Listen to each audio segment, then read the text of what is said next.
I think so. So, a question that I get quite a bit here in Panama is, how did I get here? Like, why did I choose Panama? And why did I leave my country? And all that kind of stuff. There's easy answers, short answers, and then there's the actual long answer. And first of all, leaving the country. Back in 2014 or something like that, I was up in northern Norway.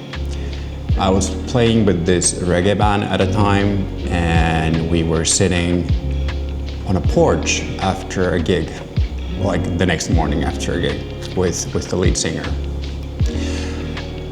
And he had a career in France, and he's from Sweden, so he moved from Sweden to France to do an engineering career for a while, and then he ended up coming back to Sweden and Finland and just around that region.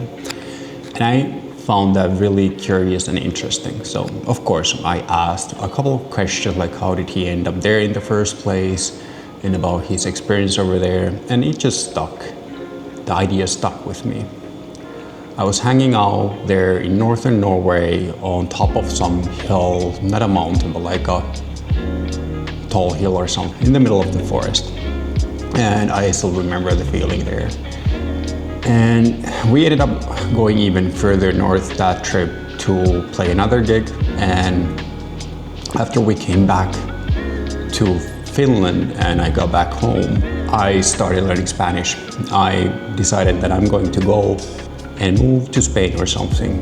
I didn't know how, but I was determined that I'm going to live somewhere outside Finland. And I picked Spanish because I had studied that a little bit in vocational school, so that made sense to me.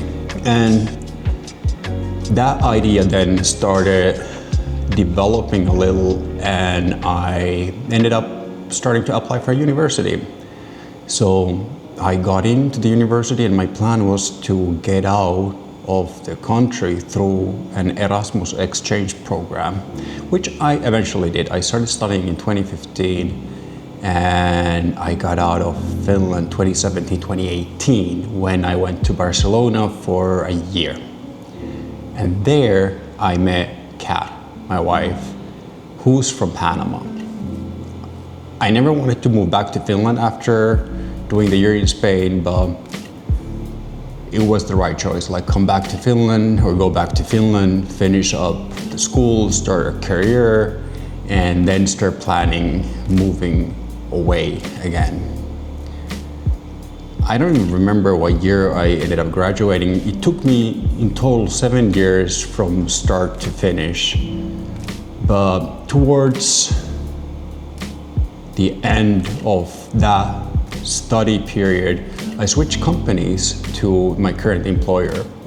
And in the interview, I asked the CEO who was interviewing me, is it a threat or a possibility that I'll be moving outside the country in a few years? Because I knew at that point that I wanted to do that.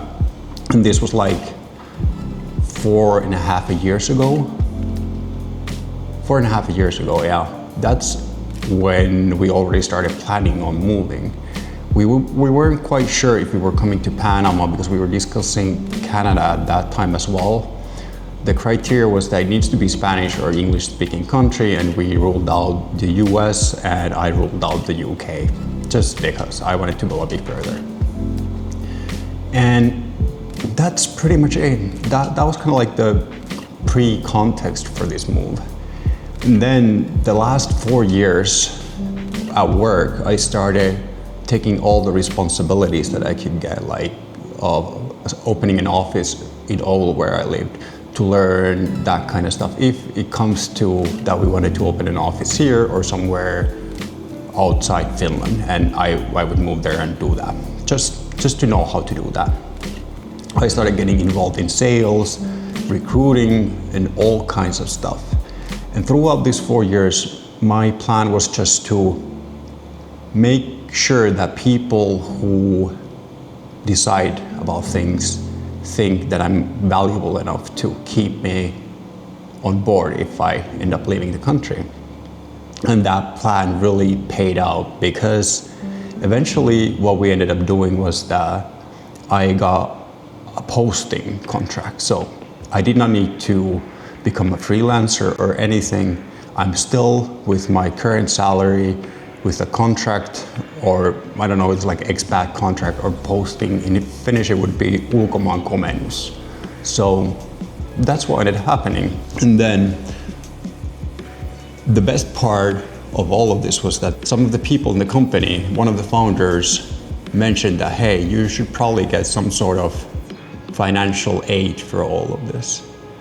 And I was not even expecting that, because I wanted to go. It wasn't that they needed somebody here. I wanted to go and I will pay for everything myself. I was saving up money.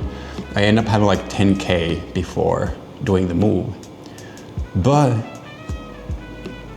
everything turned out more than I could have imagined, better than I could have imagined within this context. And they basically ended up paying my move here because it was beneficial to the company, because I could start working to our US clients that are from here, from Panama. So they paid everything. They paid the moving costs, the logistics, they paid my lawyers here so I could do the immigration process a bit easier, so I wouldn't need to do all of that by myself. So, long story short,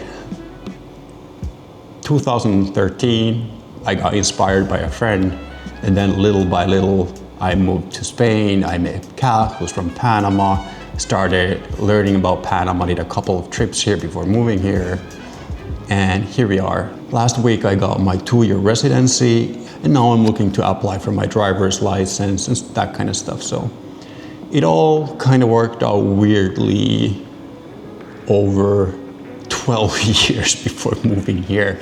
Just having some sort of dream and a goal and just pushing the limits and going for it. And now here I am.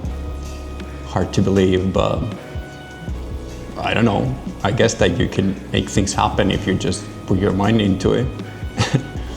But I don't know. Any questions?